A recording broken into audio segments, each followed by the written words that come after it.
pagi Bapak Ibu Saudara-saudariku yang terkasih dalam Tuhan. Selamat datang dalam permenungan pagi hari masa Prapaskah hari yang ke-39.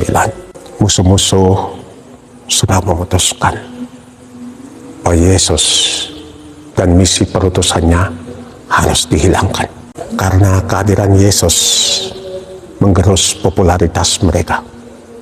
Kehadiran Yesus mempertanyakan otoritas mereka.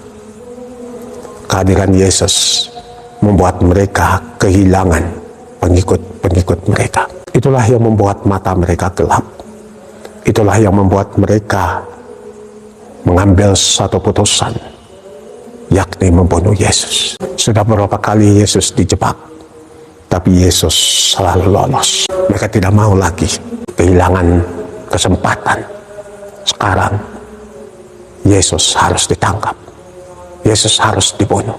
Yesus menuju Yerusalem seolah-olah seperti seekor binatang yang berjalan memasuki perangkap yang telah disiapkan. Perangkap yang akan membawa dia masuk dan terperosok. Tetapi Yesus selalu lewat. Karena Yesus adalah orang lurus. Yesus adalah orang baik.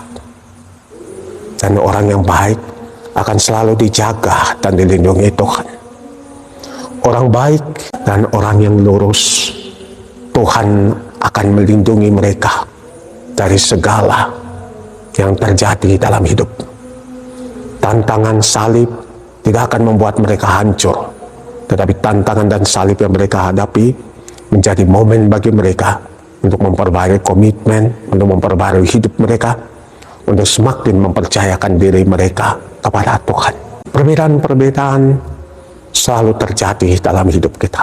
Semakin kita dekat dengan seseorang, perbedaan itu akan semakin tajam. Tapi justru disinilah tantangannya.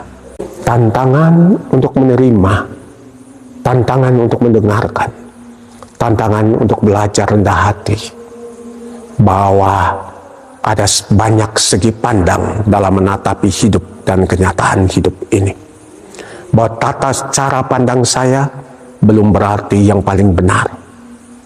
Karena itu saya harus belajar. Saya harus terbuka. Saya harus berdialog. Sehingga pandangan saya terhadap realitas hidup ini menjadi semakin besar. Semakin terbuka. Dan inilah tantangan yang paling besar yang dunia sedang hadapi saat ini.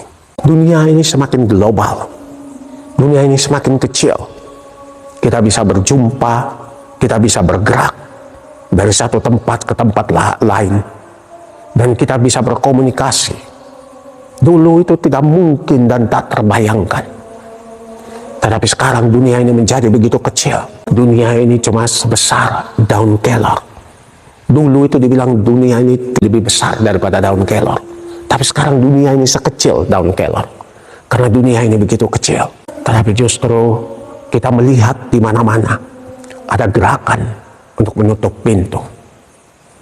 Untuk menjadikan diri mereka, kampung mereka, kota mereka, negara mereka menjadi eksklusif milik mereka.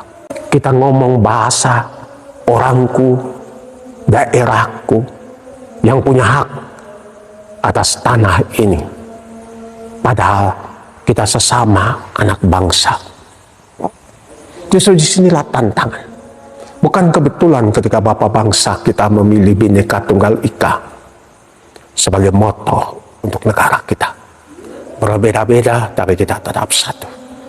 Karena Bapak-Bapak bangsa menyadari bahwa kita semua ini dari ribuan pulau ini dengan berbagai latar belakang kita ini berbeda. Tetapi kita bisa menjadi satu. Karena kita sama-sama adalah anggota anak NKRI, Negara Kesatuan Republik Indonesia. Inilah yang harus mempersatukan kita.